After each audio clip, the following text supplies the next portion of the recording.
Hello, benevolent spirits. Welcome to Sessions of Spirit number 35. You might be coming in now because you might be concerned about democracy, the state of the state, benevolent dictators, populism, all these pertinent issues that have risen up during the pandemic and beforehand. And you might not know much about Hegel, but these sessions are about figuring out what this tremendous mind in the 1800s had to say about how we should run a state philosophically and the kind of lessons it might have for us today. So to give you an idea of the context of how we got here, I will do a quick recap of the first 34 sessions in roughly 2 to 3 minutes, which sounds impossible, but so far it's going okay. And if you don't understand, then you can go back and watch the other sessions and get a deeper understanding. All right, so the first session of Spirit began with this guy named Hegel, who's basically the synthesis of all these great philosophers that came before him, about 100 of them in over 3,000 years. He was the greatest because he summed them up, but for 200 years, nobody really understood him. That's what we talked about in session 2. Session 3 is that when you understand him, you can change the world. Number 4 is that when you do understand him, you get past the stereotypes of him. Number 5 is that you get to the circle of reason, which number 6 looks a little bit religious, but philosophy is the sublation of religion, not the negation. Number 7 is that it's because it's a universal logic that we're going to win the Nobel Peace Prize with, because we're going to put it into modern notation. Number 8 is that this universal logic starts with polemics, which is painful. But number 9, it sublates, it negates itself, the polemic of polemics, which is more peaceful. Number 10 is a masterclass in this, is called The Science of Logic that Hegel wrote. It's considered the most difficult text ever written, but like the best text ever written for philosophy potentially. Number 11 is that this text is profound. It's literally the ineffable communicating itself to us. Number 12 is that this is the purpose of life, is to know this in a living way. To number 13, liberate everybody's spirit. To number 14, feel like we are the children of God or connected to God, which 15 can be said atheistically as just connecting to your higher self, as the highest potential of yourself, your inner child comes out. Number 16 is that our gurus have been doing this for thousands of years as the science of logic implicit. Number 17 is that we have to sublate old mysticism to garner new mysticism, which is genuine philosophy and the power of now. 18 is that the limit of our dialectical reason is the limit of our fun, flow, and games. Number 19 is that a true philosopher makes people laugh rather than destroys them with their wisdom. Number 20 is that the ideal philosopher takes all philosophies and sublates them all with this universal logic in a peaceful way. To 21, overcome evil, which is just ignorance. To 22, get into practical technology that is becoming disruptive today and making sure that there's wisdom around it. To 23, concretize this wisdom using things like the synchronicity doctrine of philosophies, which is the ultimate cultural technology. 24 is that the new world spirit will come into a new interpersonal dynamic using this universal logic. 25 is that we give some particular examples of how to do this realistically with current religions. 26 is we sublated the opposite of religions, which is generally existentialism. Number 27 is that we sublated capitalism, socialism, communism as the community, which is kind of causing global existential crisis right now. To 28, sublate Buddhism, which is this atheistic kind of religion. To then sublate 29, absolute atheism itself. By 30, realizing that you're part of this concrete notion of God, apotheosis, theopoiosis. 31 is that language is this objective process that is speculative in itself. It's not just something in our heads. You have to master this in order to 32, overcome horror and double binds, to liberate yourself as an individual. To 33, overcome colonialism and the mistakes of the past with imperialism. To 34, break free of the matrix of ordinary thought and enter genuine philosophy for the first time, which is not the same as abstract philosophy, which we have today. We talked about Descartes yesterday. To open up the window now to how we should usher in this new world spirit and truly liberate ourselves to the next level, we're going to have to engage with today's topic, which is democracy versus benevolent dictators, Socrates to Marcus Aurelius. SOS stands for Sessions of Spirit, but it also can stand for Save Our Souls, because philosophy is supposed to be something that makes the world better in a practical way. It's supposed to be in our being and in our thinking. according to Hegel. And I think he's correct. So these sessions are going to try and get into something that can be helpful to you as an individual, but also the world. So today's summary paragraph of the essence of the talk goes like this. As Hegel was beginning to rise to fame and power, he was passionate about his philosophy not remaining in theoretical spirit alone, but also in the activity of will and practical spirit. The only way spirit could be free is by sublating the theoretical spirit and practical spirit into free mind. He loved the French Revolution, which took place in his youth, but not the terror which was spawned afterwards, where the guillotine was used to cut off the heads of traitors. He said there was a right way and a wrong way to go about implementing a new philosophy of reason in which a new societal model could be built. The limit of the French Revolution was that it had rightly introduced reason as the supreme principle of a higher spirit to life, but had only introduced it in its abstract form. This internal fragmentation of their guiding philosophy soon externalized itself as the terror in Socrates' greatest fear, rule of the mob. This is the limit of democracy in a society whose spirit is not cultivated enough for that level of reason. But Hegel remedied this fragmentation with his profound works, which would culminate into the Encyclopedia of the Philosophical Sciences as the completed system of wisdom. In this way, like Gandhi, Hegel began to embody what he wanted to see in the world, concrete reason. Through his powerful intellect and clarity of mind, he brought thought and being together, galvanizing Germany and the wisdom of the crowd. And you can see we put Martin Luther King in the picture today as another agent of world spirit. But let's unpack this paragraph a little more deeply and get into the dialectics of it and the principles Hegel might be able to share with us in a deeper way than we might ordinarily think. So picking up from last session, we were talking a lot about Descartes and how to overcome colonialism and all these terrible things of the past. When people tried to lead in, a new world spirit, reason was trying to actualize itself in contingent human history through human beings that we talked about as the cunning of reason, to sort of usher in this new sense of reason. We have to break out of this matrix of ordinary thinking, which is this painful, neurotic, double bind laden trap paralysis that we've absorbed from our current culture as children, as adults. We tried sublating double binds a few sessions ago.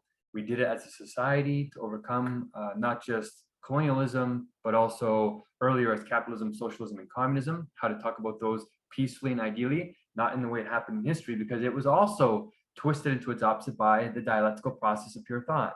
Underneath everything we now know is this objective kind of process working its way through us through language and through logic. And we're unaware of it most of the time. That's why all we really do by default as conscious creatures at first is we negate. And negation is this necessary moment of logic, but it's only one of three. So the first moment is this abstraction, this you hold something as a isolated individual, and then the dialectic works on it and turns it into its opposite automatically without you even trying. That's kind of what happened with communism, socialism, capitalism. When people tried to introduce reason, they thought it was going to be a great thing, but it turned into this incredibly oppressive thing where people were crushed, aboriginals were crushed, people were marginalized. So that's what happened. But the third moment is this positive moment, this positive logical movement, which is a transcendence of that opposition, where you see them as ideal. There's truth in both sides, and you're only canceling that limit. So this is the logic that we're going to get into real leadership in terms of the state. We're going to talk about the monarchy today. We didn't talk about this very much in the previous sessions with capitalism, socialism, and communism. That was more about economics. That was session 27. Today, it's going to be a little bit more about politics. And politics is about how do you make decisions on how to distribute resources, which could be finite or abundant. And of course, Hegel's a little bit controversial and sounds a little antiquated because he does talk about monarch and he does support it to a certain degree. Let's just get that out of the way right now. And today we're a little bit horrified by this because we feel like we've evolved past this point that democracy is the truth.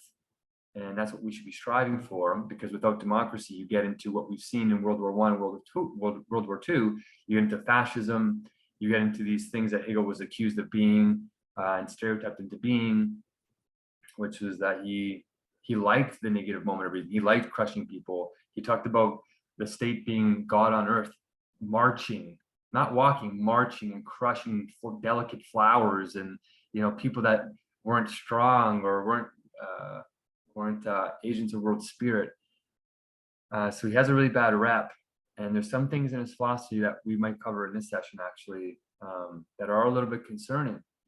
But as we know, Hegel doesn't shy away. He's not a naive philosopher. That's why he's endured through history, is that he faces the horror, he faces the double binds, he faces all this unknowingness head on, and he says you have to carry with it to turn it into that sublation. And the same thing has to happen with the state. It has to happen with fascism, populism that we've seen recently in North America.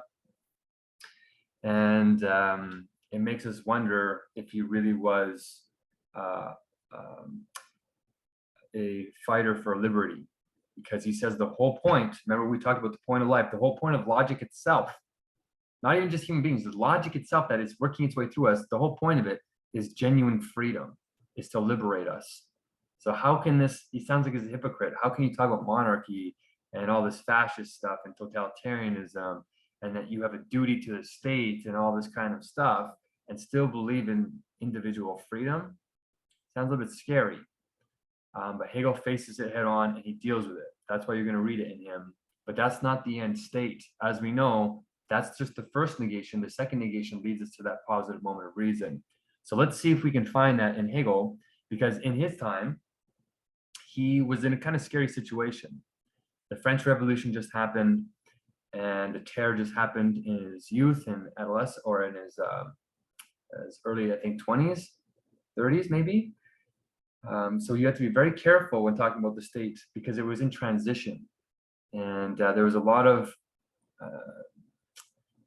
pain, accusations, and the church was being separated from the state, so there was a lot of animosity going on at all levels, basically. But it's where modernity probably began, and Hegel was tremendously insightful despite all this, and tried to put in some real content that was counter to the narrative of his epoch.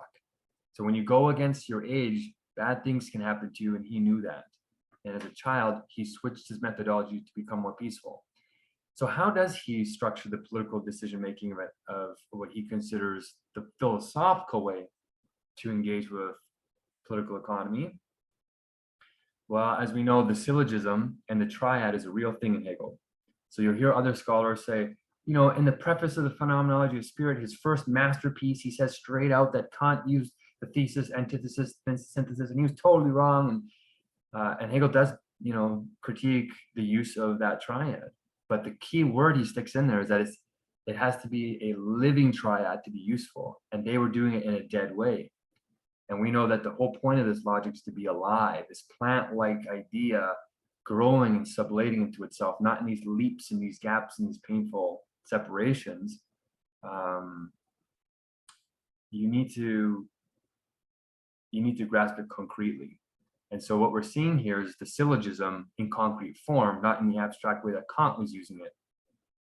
So you can see the state, or what he calls objective spirit, that's the container that holds all the dialectics that pertain to the development of the state and a plurality of individuals who are interacting as free agents. This is coming after subjectivity finishes developing itself, and we end with eudaimonia. So you have to have this moment of happiness to break free of the matrix of ordinary thought and start thinking in universals. And to Hegel, universals is where wisdom is. Particulars and individual data, sense data, they don't really have wisdom there. They are kind of like, they usurp your attention and bring you to the carnal desires. And you can't be free in yourself, never mind free in the state, if your carnal desires and your particular interests and your drives are stronger than your reasoning, the universal, then it controls you, you don't control it. So we get to this first universal, which is eudaimonia, and that allows you to free yourself to leave subjective spirit and enter objective spirit, which begins with, as you can see here, abstract, what he calls abstract right. So abstract right is Hegel's way of talking about legal status. So you start getting to laws. In the beginning, in subjective spirit, you have the master-slave dialectic. That's the most famous one, where the relationships between people, or even within the individual, is this warring between a master and the subservient slave, and it works itself out into a deeper acquaintance with the inner world. The slave becomes stoic and it realizes that there's something that is internal to itself that nothing external to it can control. And that's how we start internalizing or realizing reason for ourselves. But abstract right is now taking the universals that we discover in ourselves and making our relationships universal. So we transcend the master-slave dialectic, which is like a particular kind of relationship, and we're making them more universal. And this is where Hegel talks about property. He talks about contract law. He talks about how you make agreements as individuals and amongst individuals.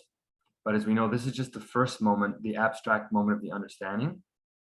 It's the moment of the abstract universal. So he's just laying out the principles, but the second moment is what he calls morality in objective spirit, where the individuals use their subjectivity, their minds, to think through these laws and these relationships in a plurality of individuals, as well as in themselves, and they start actualizing through a process these relationships. And when you take those abstract right principles and you mix them with morality, there's limitations in both of them. Abstract morality is kind of mechanical and it's missing the subjective element. And then morality is all subjective, it is missing the objective element. So when you sublate them, the third moment is what he calls ethical life. And ethical life is the container that contains the development of what we call the state. So remember, he's moving in logic. He's not abstractly or randomly putting these things together. Hegel's encyclopedia of the philosophical sciences is different from other encyclopedias, because normally we just take, on Wikipedia, here's a collection of information, and then here's one that seems to be related to it, and you kind of organize them together in categories, but they're not literally connected by like one negation or like one logical move. But that's exactly what Hegel says we have to do. If we want true wisdom, is you have to move through these spheres that look opposite to the same universal logic. And here he's doing that. He's moving from legal status and morality to ethical life, which then starts up again another syllogism, which is the family. And then that turns into civil society, where you have families and individuals working amongst each other in this, what he calls the system of needs, where maybe the market economy and all these businesses and things like this start up to meet people's physical needs, safety, all this kind of stuff we associate with normal society in civil life. But then the sublation of these two, the family and then civil society, is where we get the state. So the state is the synthesis of these first two moments, and we get three moments inside of the state. So the first one to Hegel is, of course, the abstract moment, and that is internal polity. And then the next one is international affairs, where you get an individual state in their constitution, working its way out the process with many other ones. Oh, can you hear me? Yeah, can you turn your mic off though? Sorry. Cool. So you have, of course, the first moment lays out the principles, and the second moment is the plurality of like a bunch of states working themselves out with those rules. And then eventually there's an internal contradiction that eventually leads to world history, which is that you realize what is moving through all the particular nations, not just individuals now. Hegel's talking about actual nations and states. They're working themselves out internationally with one mind, with one world spirit. And he says all of history is just this working out of nations and individuals to grasp this nature of pure thought that's unfolding itself as this kind of absolute idea in the supersensuous world, realizing itself more deeply. And one of the highest realizations that it can have is through the state, that our relationships become universal through the state's constitution, and then through the constitutions of, or in between all the particular states. So this is kind of how Hegel's viewing the purpose of things, the progression, how you get from a citizen, an individual citizen, up until, international politics. And I think it's pretty brilliant. So what he says here is that this all has to be rational. He says, in right, which is what he's calling law, in right is wanting the element of subjectivity, and immorality is wanting the objective, so that neither by itself has any actuality, only the finite, the idea, is actual, or only the infinite, the idea, is actual. It says, right exists only as a branch of a whole, or as a vine twining itself about a firmly rooted tree. So he's using a plant metaphor again, because the idea is this concrete, like, harmony that's thinking itself as kind of one mega idea. And the state is an approximation of this in sensuous form on earth. And at first the states are bad states, but they're slowly becoming more and more rational. And reason is what makes a state ideal. The best state in the world is one that's not governed by caprice and randomness and all this stuff, as you can see here. It's not governed by this abstract freedom, what he calls it. He says it's governed by genuine freedom, which is that you do have real laws, but it's laws that you recognize yourself in. And this gushy feeling of like you subjectively recognizing yourself in the laws sounds intangible and like, okay, well, it's a nice to have, but no, the law is the law. But Hegel's saying, no, the whole point of him teaching the logic is so that you as a philosopher can identify with that law. And when you identify with it and you incorporate it into yourself, it's not imposed upon you. It's not coerced. It's a voluntary thing where you are free to move in it and use it as you think it should be used. It's part of your wisdom. And that's when you feel like you belong in the state. That's when you are sublated in the state. When you become ideal, an ideal citizen, and the state becomes ideal to you. There's a back and forth kind of happening here. So when he's talking about protecting freedom, he's not talking about this crazy kind of anarchy where like you do whatever you want, because that's where evil comes from, he says, right? In religious consciousness, which is ignorance. The universal is what kind of structures you to think rationally and have universal relationships that are more harmonious and respectful and empathetic to other people. And it's even beyond morality. Morality has a limit where you might know the truth inside of yourself because you have the logic coming through you, but it's in feeling at first. And he says the point of spirit isn't to remain in your soul. It's not to remain in your subconscious, in your intuition. You're supposed to bring those universals out so you can think them and negotiate with them and talk about the limits of them so that you're not manipulatable. That's what a philosopher is. That's what spirit is supposed to be. So there's a limit to morality. And he says that's why the state protects these universals that come through you in an ethical state and a good state. And it protects your destiny. So your destiny is your highest potential. The universals in you are allowed to come out. So you have caprice, but you also have this potential in you that can be realized. And the state's goal is to help you actualize that. Hegel's kind of famous for saying individuals have a duty to the state, kind of like Kant, right? But he also says that moment of eudaimonia is also critical. So the state has a duty to you too. So the duties go both ways. And that's how we're breaking out of the stereotype of Hegel as a fascist and a totalitarian. You do have a duty to the state, but the ideal state makes that ideal for you. So you can recognize this process of just seeing yourself in it. It's hard to create that. And that's why there's a lot of animosity in the world today. So he has a quote here really iterating that he's not this fascist totalitarian. So this comes from his philosophy of right. And he says, the actual idea is mind, which is spirit, which, sundering itself into the two ideal spheres of its concept, family and civil society, enters upon its finite phase. But it does so only in order to rise above its ideality and become explicit as infinite actual mind.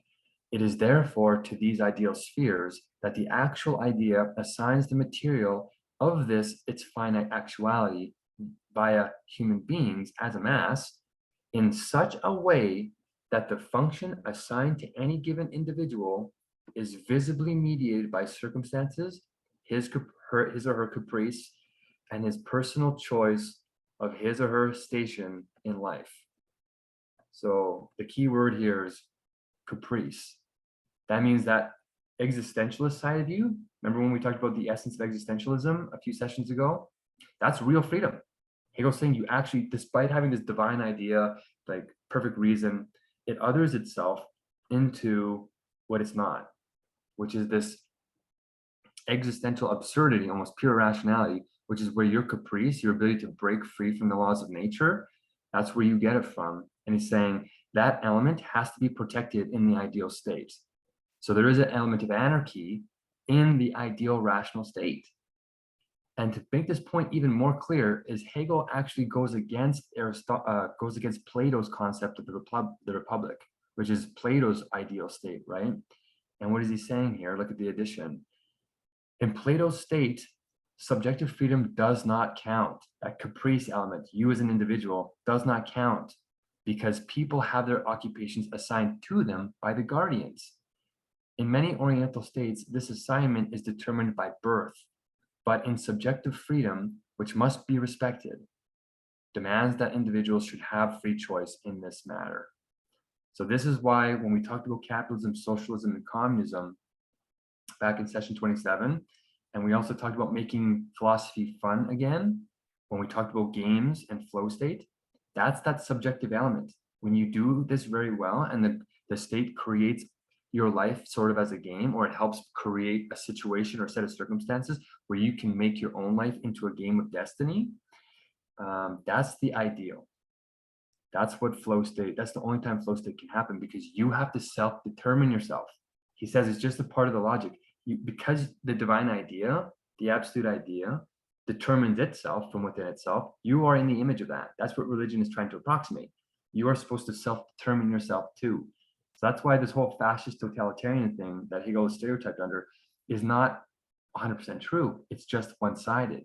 And remember, Hegel's on both sides of all the dialectics, which is why he can't be technically escaped, because the very mode in which the full breadth of how our mind interprets reality, he's already acknowledged as dialectical, and that he's speculative, which means he gives himself the freedom to hold the contradictions in his mind in a concrete unity as we figure out the right order to think them in a universal logic, in a universal reasoning that makes sense of those contradictions.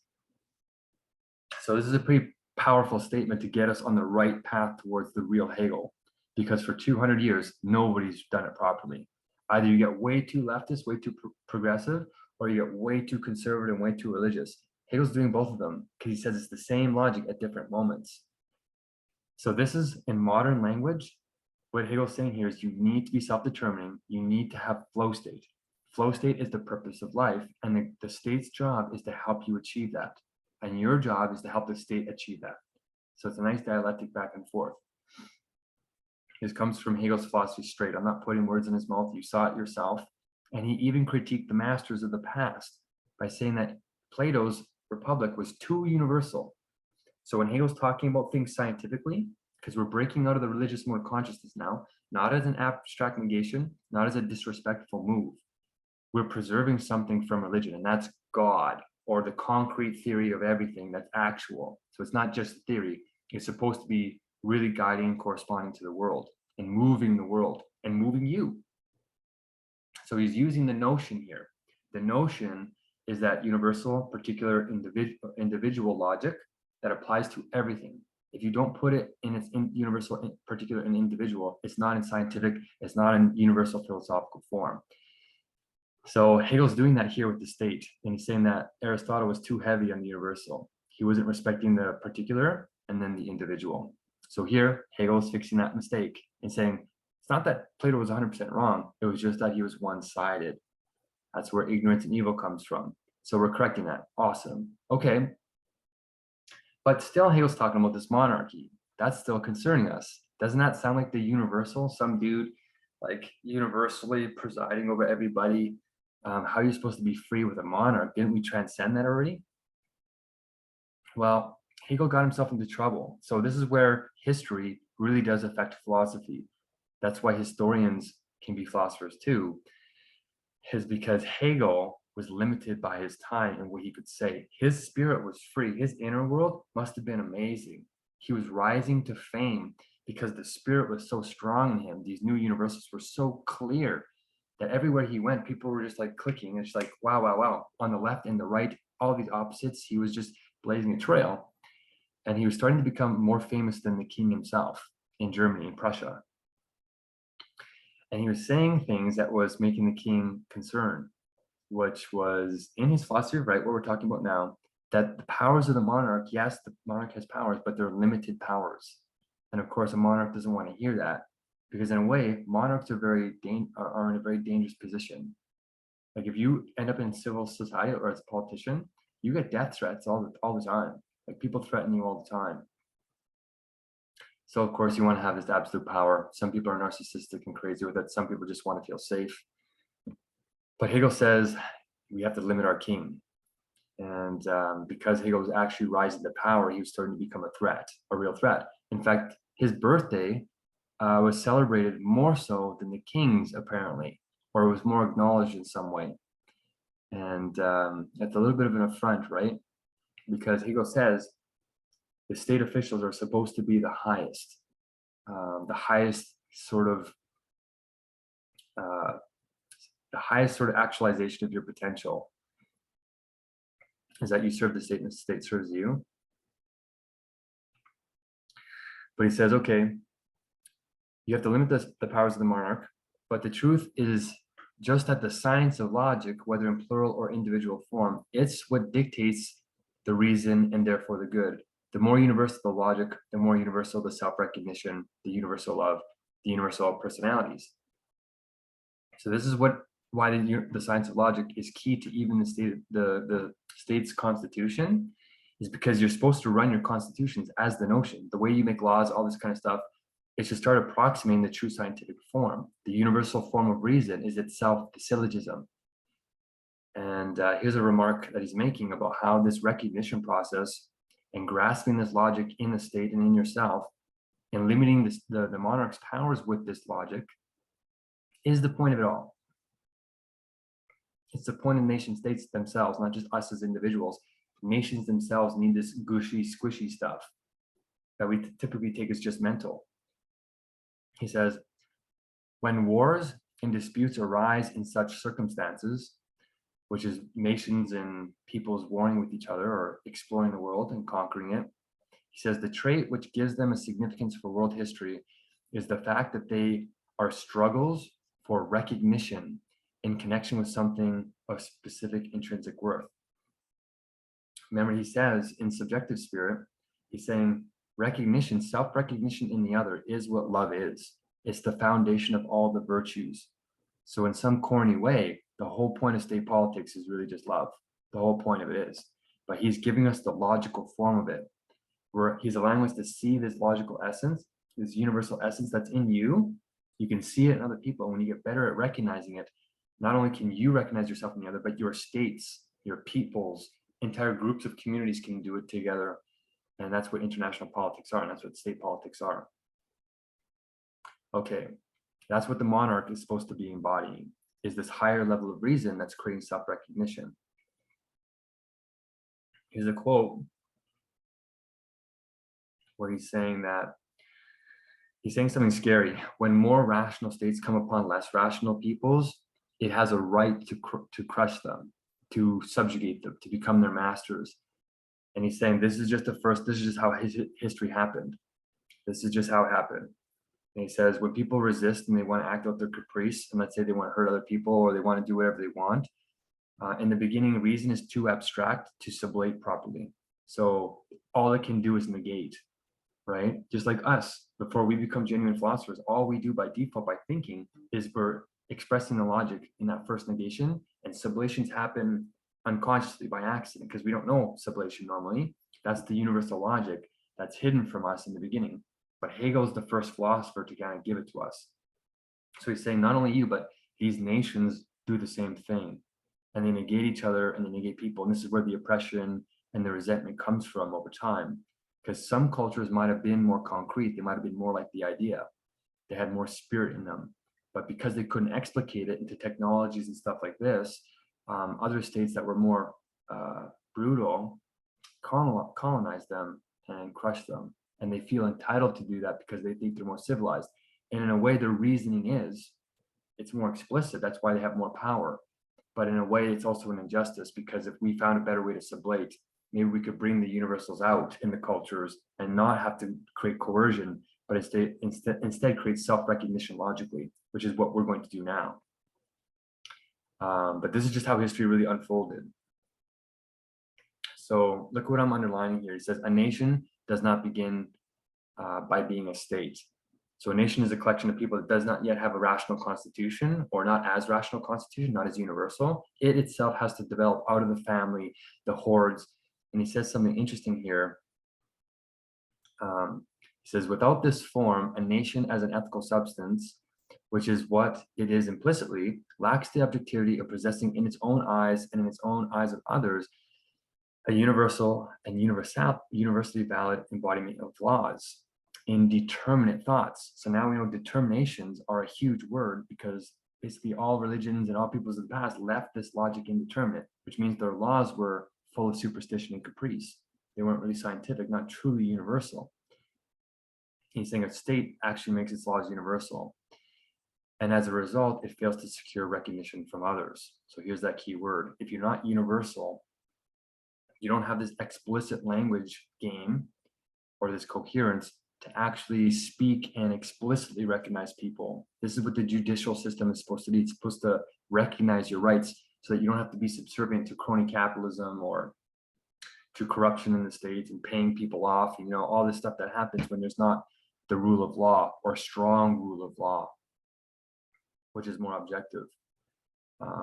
So long as it lacks objective law and an explicitly establishing rational constitution, its autonomy is formal only and is not sovereignty. So I highlighted this. I said it would be contrary even to commonplace ideas to call patriarchal conditions a constitution, or a people under patriarchal government a state, or its independence as sovereignty.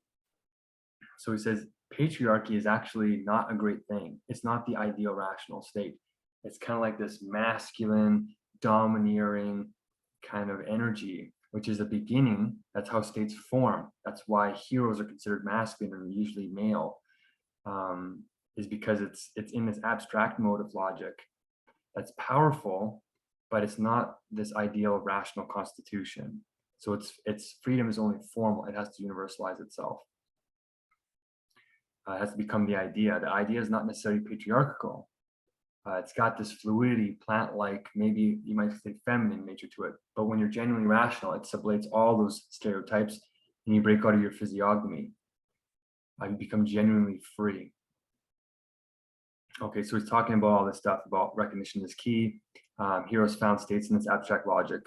But he says there's a way that even once you found a state, there's a way to do it wrong. And this is what we see what happened in Rome, is that Rome was a very powerful nation state, but he said something was wrong with the logic. So the spirit of the state died and the state ate itself, basically. He says it was an abstract universality. Let's just read it.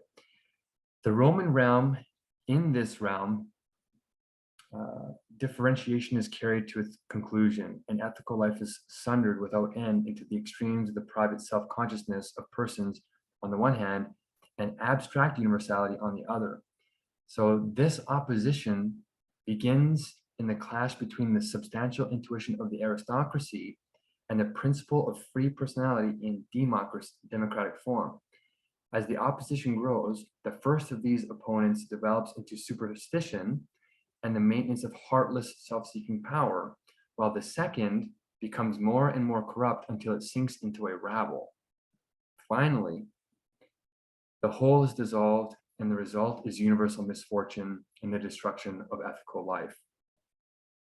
So he's saying that logic isn't done properly, that self-recognition process, if that self-recognition isn't there, what happens to Rome happens to you. You literally disintegrate all the dialectics that were in opposition.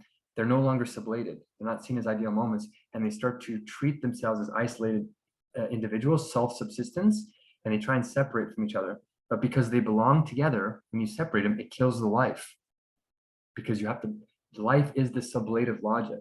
So he's saying this happens within states. This soft, gushy stuff is the point of it all. So you have to be rational, but you have to have the right rationality. You have to limit your monarch, but you also have to limit your democracy. And so there's a bad side of democracy that we don't want to acknowledge in today's society. And you can kind of see here at the end of the last paragraph, when we're talking about Rome falling apart, he says that national heroes die away into a unity of a pantheon. All individuals are degraded to the level of private persons, equal with one another, possessed of formal rights, and the only bond left to hold them together is abstract, insatiable self-will. So that's kind of what it feels like we're going through now, is it kind of feels really individualistic. The pandemic kind of pulled us apart. In some cases, it pulled us together, but it highlighted our problems. And in a way, democracy does the same thing in its wrong mode. So remember, in speculative philosophy, everything can have its right moment and its wrong moment. If it's positioned in its right order, that's when it's beautiful and it has its truth. It's in its right limit. And the same can go with democracy, but what does it look like when democracy goes wrong? Well, you get something called an ochlocracy, which is rule of the mob. And instead of getting wisdom of the crowd, you have its opposite, where the limitations of the reasoning, the limited education of the people comes forward. And instead of having universals and this high level of communication, which is philosophy, you have people going back to the particulars, the individuals. And when they go back to the particulars in the individuals, what do? They don't vote on higher principles of reason. They vote on their particularities, which is where they were born, what their ethnicity is, what language they speak. And if they see any way that looks different, then they just start to immediately polarize on those immediate dialectics, and they start forming factions, and the factions start to war with each other as they compete for resources in the state. So if you introduce democracy too soon, the dialectic, what we know is happening logically, is the universal is not strong enough to sublate all the people and the particularities, and they just go back to the carnal desires, and it basically creates civil war, and states fall apart. And we've seen this not even just in Hegel, but when I was studying political science, they actually said this is a known fact of the history of nations. So this soft, squishy, mental spirit stuff is the whole point, guys. Reason really is what makes the whole difference. It's not democracy, it's not monarchy. It's that if it's not rational, you end up in these unphilosophical, non-ideal democracies, and also these dictatorships that are these non-limited monarchies. So we see here that education is really just the level of sublation. That's why sublation is absolutely key, because if you don't know how to sublate, you're just negating, right? And you can accidentally sublate, but you go through a heck of a lot of pain before that happens. So we might as well make it explicit, and then our democracies will be incredibly philosophical, much more wise, much more mature. So then our democracies are worth having. It's a leapfrog in education. That masterclass, that's the science of logic, is what we need to make sure that we don't turn our democracies into these ochlocracies. So this is exactly what Socrates and the ancient Greek philosophers, as well as Plato, noticed the limit of. And there's a good example here that Hegel gives of why Socrates didn't like democracy, because he considered himself a real philosopher. There's an example here that Socrates had risen from his duty. He did his duty in the war.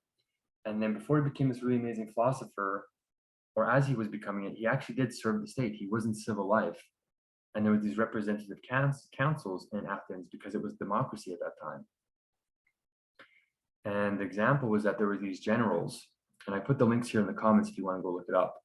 But there was this battle that happened, and these I'm not sure how to say Lacedaemonians, they had kind of come over as the aristocracy, imposed all these rules on people, but they were still representative democracy. And they were deciding on this battle that had happened, and these generals that sort of made a mistake in this battle of Arginusae, where they won the battle, but they didn't do the stuff that the public wanted them to do. There were people that drowned to death, and they wanted to go back and save them. And they're supposed to build statues and all this, stuff that builds self-recognition, right? But they didn't. These generals didn't do that. They sort of left, and a bunch of people died. And so when they got back, the public was very angry. And when they were trying to decide what to do with these generals, the generals had betrayed them. They sort of like heard the generals out in the first part of the hearing. The public heard the generals out, and the general said, you know what, there was a storm, we couldn't reach them, it was a terrible situation, but we would have saved them, but we just literally couldn't without risking more of our guys.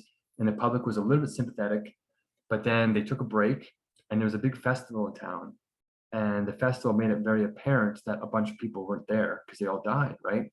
So their relatives were grieving and they felt the pain 10 times more. So when they came back after to finish the trial, that's when the other side got to say what the generals did wrong. And the emotion of the crowd turned them into a mob, and they wanted to kill the generals. And so Socrates was on the public council that was supposed to be representing the people.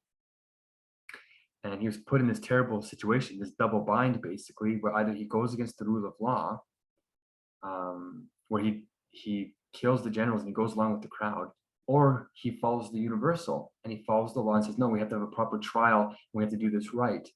So it doesn't matter which choice he was going to make, he was going to get negated, right? That's a double bind, a good example. And when he tried to explain that to people, they were so angry, and there were so many of them, they started threatening the council and saying, okay, if you're not going to kill the generals, we're going to kill you because you're a part of it. And this is the big story, right? So Socrates was really put into a bind. And what did Socrates do? Well, you can see here, Socrates alone did not agree with this decision. He didn't agree with the mob, declaring himself more emphatically against the people than against the rulers, even though the rulers were dictators. Today, he fares badly who says anything against the people, because now we're all about democracy, right? You're not allowed to say that you're supposed to say that people have excellent intelligence, understands everything, and have the most excellent intentions. Whereas the rulers, the ministers, the government, it's self-evident that they don't understand anything and only desire to bring forth what is bad, you know? These extreme one-sidednesses. And that's not really the truth. The truth is that if there's a lack of reason on either one of those sides, they're both bad. But if they're both reasonable, they're both good. So this is why Socrates was very aware of the lack of philosophical consciousness in the mob, in the people, and he was known to be against democracy. So this is a good example where he didn't follow the mob, and they went against him, and they killed the generals anyway. Terrible story in history. And then as time went on, they regretted it. So he made the right choice. That's where reason sort of followed the universals. And if they would have followed those universals, it would have been good because they weren't necessarily in a corrupt state. At least Athens wasn't considered corrupt yet.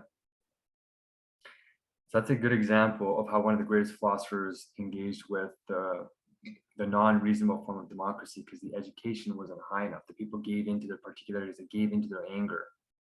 And if you don't have a universal consciousness, of course, you come down to your animalistic desires. Not only that, but because Socrates was regarded as this great educator, and we now know that education is what makes democracy good or reasonable. This amazing educator, he has the Socratic method named after him, this amazing form of teaching dialectic. Not only did that happen to him, but another example undermined him where, look at the second quote, it says, thus it was true that the intercourse with friends was on the whole beneficial and instructive to him, from Socrates. But in many cases, they became unfaithful to Socrates, because not everyone attains to perception, and he who possesses it may remain at that negative, the default negation. The education of the citizens, the life of the people, so that life, the sublation, is literally education, is quite a fresh force in the individual and does not mean that he educates himself through arguments. Hence, however truly educated the intercourse with Socrates was, this contingency, that existentialist kernel of rationality, still enters into the fray. And you have to create this sublation, this universality. So even Socrates was having a hard time, and in the end, we know what happened. The state killed him, which is funny because he was defending the state in that one case. But when he's talking about perception here, he's talking about the development of consciousness from sense certainty, which is the immediate, to perception, which is the negative moment of logic, where we start perceiving the logic inside the particulars. But like the Buddhists were saying, there's an emptiness to the changing perceptions. In perception, you're just starting to grasp the unity of things behind the emptiness of appearance, but you haven't quite made it to the understanding. So the understanding is the sublation of perception and immediate sense certainty. That's when you grasp the universal solidly for the first time and you start rationalizing yourself as a universal being. So this is just them, Hegel, talking about how even Socrates couldn't speed this process up enough to make democracy functional, and a lot of people betrayed him, or not as functional as he philosophically wanted it to be.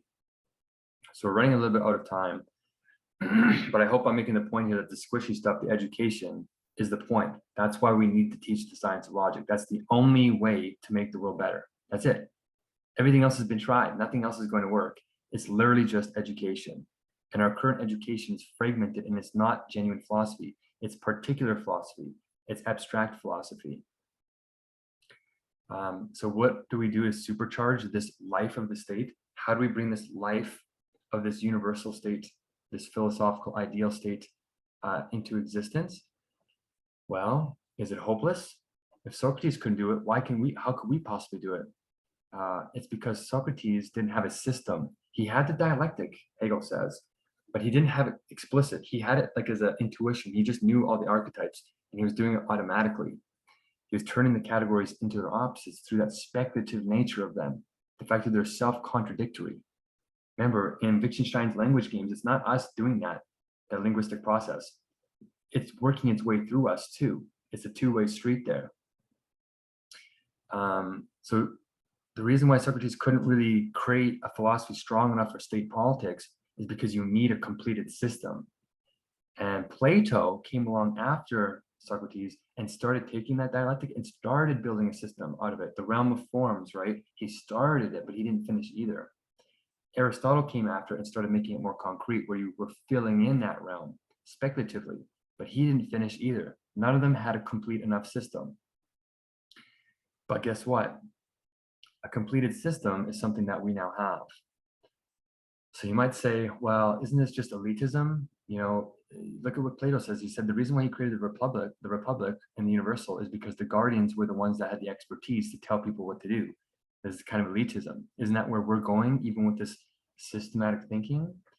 Well, kind of, but the solution is that it also has to be systematic, but also simplified. It has to be complete. It has to be universal, without losing the complexity and the nuance of the distinctions of an entire system of knowledge. Well, guess what? We have that. That's what this wisdom quiz is, based on Hegel's dialectic. We're checking to see where the population is abstractly negating, where it's going to form factions, right? Because it doesn't have a high enough reason to sublate those dialectics. That's why I give 26 that are pertinent to our dialectic now, not from ancient Greece, not from Rome. The dialectics change, the people, the rule of the mob, it changes over time. The dialectics themselves don't stay the same. So we have one-sidednesses today in our cultural fabric that might be the opposite of what they were in the French Revolution. That's why you have to redo it for every age. So this is our age. There's 26 in there that if we got rid of the state or we tried to create more radical freedom, people would rip apart and create factions on those 26 dialectics, and we would not be able to have anything universal. And like what happened to Rome, what happened to us, everybody starts working their self-seeking particularity, and the universality of that self-recognition stops, because it's just education. It's just a state of mind. That's what spirit is. So the wisdom quiz is to supercharge that and get you going on sublation, because for the first time in human history, we know what sublation is. So we have a choice between abstract negation and its opposite, whereas everybody else was just doing the sublation by accident, except for maybe Aristotle. Even our great philosophers like Plato and Socrates, they knew it, but they only knew it intuitively. We have it in explicit scientific form for the first time in a system. So the wisdom quiz is going to get you started. And the reason why it's not going to lead to elitism is because we recognize the truth of Hegel, that he is using the triad. The triad is the universal form of reason. It's the syllogism. You can apply it in every single situation, from raising children to ontology, to physics, to state politics. It's the ultimate cheat sheet so that anybody can use it and quickly parse out clearly what the situation is. What are the dialectics at play? And so people with 75 IQ and above can use this and have the same kind of profound clarity. And if somebody tries to be sophist and manipulate them, they have a tool now to say, hey, look, yeah, Hegel says not to use the syllogism or whatever, but he does say you can use it in a living way. And you can start challenging people with really high IQs because you know the trick, right? So we can stop the sophism that's going on and create a much higher recognition between even high IQs and low IQs, this elitism and the vulnerable. But even with that, 75 IQ and below is basically mental retardation, where there's a capacity that there's not really a capacity for reason. So they're just really vulnerable. Like you can't even be in the military with IQs below 75. So the state should protect them. And that's what Hegel says. The vulnerable should be protected in an ideal state. Once you teach this triadic kind of form, I think that we can boost political engagement from 49% in the United States to over 85%, and in places like Canada, maybe 100%, because people can start identifying with the political process that it works for them, because it's simple enough that they can engage really complex issues and cut through all the confusion with that structure that I showed you above, with the living syllogism, right? If you structure everything like this, you can make what looks like impenetrable bureaucratic legalese and policy, you can break it down very, very quickly. And that's exactly what we're going to do. That's what the synchronicity doctrine of philosophy is going to allow us to do. So we should be able to get that self-recognition supercharged. To supercharge it even more, Hegel gives us the entire system, back to front. He calls it the encyclopedia of the philosophical sciences. He goes from logic, from ontology and pure being and all that awesome stuff we talked about Descartes yesterday, all the way up into nature, physics, chemistry, everything into the state, and then tells us about how we should be using the notional understanding of things. So it really helps us have a science of sciences. Then to supercharge this even more, the educational component, we took that encyclopedia and we made it one column. And now we're taking all the other philosophers in history and we're going to compare, because even once you have the system, the problem is familiarity.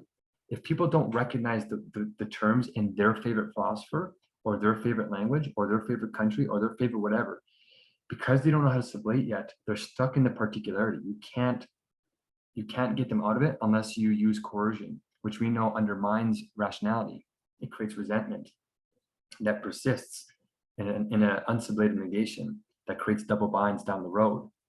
And so the synchronicity doctrine is to get around this learning problem that even though we have the system in front of us, nobody wants to learn it because they can't recognize themselves enough in it to bring the ego down to start learning it.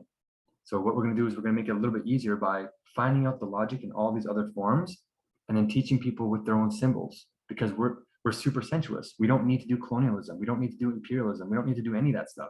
The truth is already somewhere in their own symbols.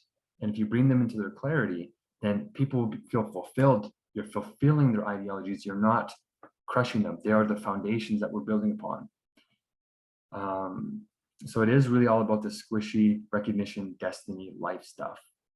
We're supercharging the life of the state, not just the individuals. Now Hegel's made it explicit. This is what the state runs on. And this is how you get to the wisdom of the crowd. If we get people sublating and knowing the systematic order of their categories, we can cut through the bureaucracy. Because even once you have a rational state, you can kind of get this what Max Weber, he's a sociologist, you can get this bureaucratic institution that's so thick and so confusing that even when you try to engage it with you, it controls you and stops you because you don't have the expertise to make any decisions. That's what's happening today. So even though you might have a bureaucracy that seems rational, if it's not clear and philosophical, it's still oppressive. That's Max Weber's point about bureaucracy. So that's why this wisdom stuff, this education, this universal form of reason, syllogism in its living form, this is the solution that's missing to increase the life of the state and get out of that rule of the mob. But the same thing happens on the other side of leadership. Now we're going to do it for the dictator. So the dictator can be a real dictator, a fascist, something like that oppresses the freedom of the individuals, or they can be a benevolent dictator, what is often called a philosopher king, maybe a philosopher queen. The only difference between these two is the same with rule of the mob or wisdom of the crowd. It's just education again. The education of the monarch, the education of the leader really determines how much of their caprice comes in and whether they rule with what is called a canon of logic or an organon of logic. And of course, Aristotle called his philosophies an organon because it's a living. He was using the syllogism in a living way. And when your leadership becomes living, the people inside of your system also experience life. But of course, this doesn't come out in Hegel's philosophy because it was a dragon seed that the king was trying to crush, which we talked about in session 2. Just a quick quote here about how Hegel limits the monarch. So if the monarch's not reasonable, they need to be, you know, I'm going to read this because it's such a stereotype of Hegel. I think we just need to hear it for ourselves in video. It says, it is often maintained that the position of monarch gives to the affairs of state a haphazard character. It is said that the monarch may be ill-educated and unworthy to stand at the helm of state, and that it is absurd for such a condition of things to exist under the name of reason, because reason is what we're after. It must be replied that the assumption on which these objections proceed is of no value, since there is here no reference to particularity of character, none of that caprice. We're talking about universals here, right? So here's the big whopper that is getting him in trouble by the monarch, his own king. In a completed organization, we have to do with nothing but the extreme of formal decision, the universal, and that for this office is needed only a man who says yes, and so puts the dot upon the I. The pinnacle of state must be such that the private character of its occupant, the monarch, shall be of no significance. What beyond this final judgment belongs to the monarch devolves upon particularity with which we have no concern. There may indeed arise circumstances in which this particularity alone has prominence, his caprice is individual. But in that case, the state is not yet fully or else badly constructed. This is a profoundly modern statement. This is basically what we think of presidents and prime ministers as.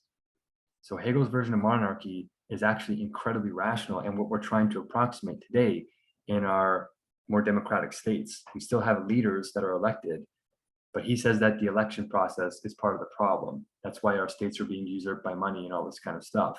But there it is, right there. So he endorses monarchy, but it's not the kind of monarchy that ignores these concerns. He's addressing it with pure absolute reason. He even goes one step further in another quote to say that the early, merely feudal monarchies were a form of despotism. So he's definitely not talking about that kind, which is what we're concerned about when we think of monarchy. So Hegel's facing head on the problem that we see. So he's not being naive here. He's saying that if a monarch doesn't run their state, doesn't give real power to the bureaucratic structure, then it's dead and mechanical, where you're just giving power to people and the offices work based on power and like playing to the king's will or whatever. And then eventually it devolves into this mechanism that kills the life of the state and turns into this cronyism and this corruption. That's why Hegel says living spirit is the only way that a state can become truly rational, where the departments and the institutions become an organic relation in which the members and not parts are mechanical. Those are an earlier dialectic in the science of logic, down in the doctrine of essence. When we're talking about members, we're talking about the notion. The parts in the notion are growing and developing. And so he's saying your offices can't be parts. They are related to one another. Each one preserves the rest while fulfilling its own sphere. This is what a member is. The preservation of the other members is the substantial end. So that's the proper way a monarch is supposed to run a state. And we're not even doing it properly today. GovTech is trying to do this. It's trying to speed it up with apps and stuff like that, but we're not doing a great job because our logic isn't very clear. How do they connect? How are they in a syllogism? We're going to be doing that. That's why the We Want app is going to be a form of putting society into this rational living structure where people are self-determining, they have destiny, and we're going to be helping get those flow states going by structuring them in good games. So that's what the monarch's rule should be like, or anybody's rule, the democratic, the elected official, whatever. It's supposed to be about comprehensive well-being. This is what the ruler aims for. And in modern parlance, I think there's 11 life areas to treat a human being as a comprehensive human being and not as a chopped up bunch of bits that you go to the hospital and they put a band-aid on you and then you don't address like the 10,000 other socioeconomic problems that led you into the hospital in the first place, right? We need to get to the root of the logical problems that are underlying the suboptimal structure of our leadership and our leadership structures. So here's the 11 life areas any leader should be trying to satisfy in every single citizen. Not a single person gets left behind in the ideal state, Hegel says. The rabble, the poor, he says we all have a responsibility as reasonable philosophers to take care of them and ourselves in these optimal, reasonable unities. So there's quite a few things here. Most of us deal with one or two, but if even one of these is going wrong, the rest of them are going to suffer. You're not going to achieve flow state. You're not going to get that self-recognition. That's why the states are not doing that great of a job. It's because it's not comprehensive. But let's go one step further. This is an abstract way of talking about human beings' needs. Let's put this in a living form, in a universal logical form, so that our leaders can act on it in a very efficacious and fast way, rather than an arbitrary listing. We're turning it now from a canon, the above is a canon, now we're turning it into an organon of universal law that the philosophical ruler can use to really support a human being from top to bottom. Well, here's the first syllogism: logic, nature, spirit. These 11 categories can be fit into these syllogisms very neatly if you understand what they mean. What we call spiritual is actually that objective supersensuous logic. So that's where spiritual belongs. Nature is where our physical needs belong: food, shelter, all that kind of stuff. Spirit is where most of the other stuff belongs, because that squishy stuff is the point. So there's another syllogism inside of that one. So spirit has subjective spirit, objective spirit, and absolute spirit. And our needs need to be met on each one of those. So in our subjective, we have hygiene and style. We have mental health needs, which that's why we have so much mental illness in the world today, is because we're not approximating flow very well. We're like maxed out in this hyper-capitalist structure where it's like, work hard, hard, hard, hard, and you'll get the American dream. And we're burning out because we're not built to do that. You need to have this dialectical balance and flow state. And then you also need intimacy. And the key thing here is, look at the first part of intimacy. It says inwardness is where the pure thought is. To be intimate with somebody means the inner world of the pure logic is connecting between minds and a higher spirit. So we need to do that objectively. Remember, this is where the state, the family stuff happens. So your family needs, your friends, your financial and political are here. People need to be politically engaged to feel this higher purpose to their life, to feel like they belong and are sublated in the highest universal structure, which is the state. And not only just the local state, the nation states, but this world history, this world mind that's behind all of them. We want to feel like we belong to that. And that's how we start getting to absolute spirit. This is what academia, and particularly philosophical education, is supposed to do. And when philosophy gets back into its universal mode, it's supposed to be at the top of all domains, and all other domains are supposed to be a part of it. So that's why philosophy needs to be put back in the encyclopedia of the philosophical sciences as a sort of concrete unity of all the knowledge to find that universal logic. And then we can achieve our dream goals, the real flow state stuff, where we self-determine what our position and station in life is, or is in the state. So it all fits together, and that's the living way to communicate it to people in a universal manner. In every country, all 200 countries, in 7,000 languages, they all have this kind of logic in it, because it's all the universal syllogism. So that's one application of how a good leader should start structuring things to speed up the education, the efficacy, and get beyond this bureaucracy, the silencing of bureaucracy that puts you in double bind, so you can't even get your representative to do anything. Okay, so last part, guys, here is, in order to have this kind of education in this living form, we have to understand the speculative nature and the dialectical nature of individual rule and collective rule. It's in everything.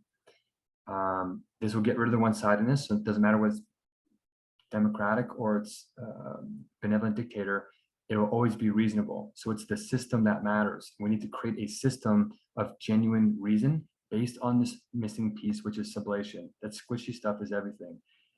But reason alone is not enough. Of course, we make the distinction between abstract reason, which is that colonial rule, and what happened after the French Revolution that created the terror, and that we have genuine reason, which is more concrete. We take it as a whole, it's the system, right? Aboriginal law is trying to approximate this in a more spiritual way. But when we take them together, we get the clarity of colonial law with the concreteness of Aboriginal law, and we get the ideal state based on universal reason and philosophy. And so, of course, this final quote, this kind of final quote comes from the end of Hegel's philosophy of right. It's the final paragraph. I quoted the first half of this paragraph in a different section of, I think, Capitalism, Socialism, Communism, but this is the latter half. So he says, the realm of fact has discarded its barbarity and unrighteousness, caprice, while the realm of truth has abandoned the world of beyond and its arbitrary force, so that the true reconciliation, which discloses the state as the image and actuality of reason, has become objective. In the state, self-consciousness finds in an organic development the actuality of its substantive knowing and willing. In religion, that's the second moment of absolute spirit, right? In religion, it finds the feeling and the representation of this, its own truth, as an ideal essentiality. While in philosophic, that's the next moment, the final moment of reason in absolute spirit, the philosophic science, it finds the free comprehension and knowledge of this truth as one and the same in its mutual complementary manifestations, i.e. in the state, in nature, and in the ideal world. That sounds confusing, but what he's saying is the science of logic is that mutual complementary manifestation. The order of the categories are happening in the absolute syllogism. So we put that our needs, the first one there between logic, nature, and spirit is the absolute syllogism. That's the highest one that all the other categories fit into. If you got that out of order, the rest of your categories aren't going to make sense. So he's just saying the same thing here, but instead of saying spirit, he's saying the state, because the state happens in the spirit category. And then he says nature, of course, the philosophy of nature. And then he says the ideal world. We know that's the supersensuous world where the divine idea is thinking itself perfectly, completely sublated in itself. So he's repeating that, and we're starting to recognize this universal language that can communicate what is normally very confusing. And that kind of education is what sublates people into these rational ideal communities, which is what absolute spirit is supposed to be. It's supposed to be this feeling, but you're supposed to think it through too with wisdom. And that's the true philosophical state that Hegel's advocating for. Okay, so if you are inspired by this and you want to help build a new state, a new global state based on this new research on the ideal, putting things into the living forms of logic, reorganizing encyclopedias that are painful to read, equalizing the IQ privilege. We do have a practical spirit going on, as you know. It's a peaceful revolution because we're basing it on sublation. You can ask your questions in the group. Beginning to want to change the world. You can check your wisdom with the wisdom quiz. That's going to be the new education system. All the dialectics in the world are going to be put here in their living form. We're just doing the first 26 so that the teams don't rip apart. Because as we build the state, we want to give positions of power to people who know how to sublate, because they know how to self-recognize and include and integrate people and heal their trauma and double binds. Then we have the synchronicity document, which you can help build to help people familiarize themselves with this new incredible breaking out of the matrix and getting to speculative philosophy. You can start tackling the technologies and sublating those with genuine wisdom. You can start teaching how to have these more blessed, peaceful interrelationships with the 16 passive Parmenides, helping us get a good understanding of where to start with the universal survey of wisdom, sublating in person, showing the examples of it, creating the ideal state itself based on reason with the universal form of reason, which we showed as the syllogism, and then going into other people's symbols and not coercing them, but finding the beauty in them and trying to see if we can restructure the Bible, the divine text, in terms of the order. When they're just organized by human caprice, we might be able to find the essence of what they're calling God in their divine text to make them scientific, so that we can start sublating using the divine word and getting religion and philosophy to become ideal. So tomorrow, we're going to talk about how to really do this in a supercharged way to become an unforgettable agent of world history as a sort of ideal moment of world spirit. So thank you for sticking with me. I hope you found that enlightening and useful in your own life. And hopefully we'll see you on the next one. Until then, keep sublating and stay free.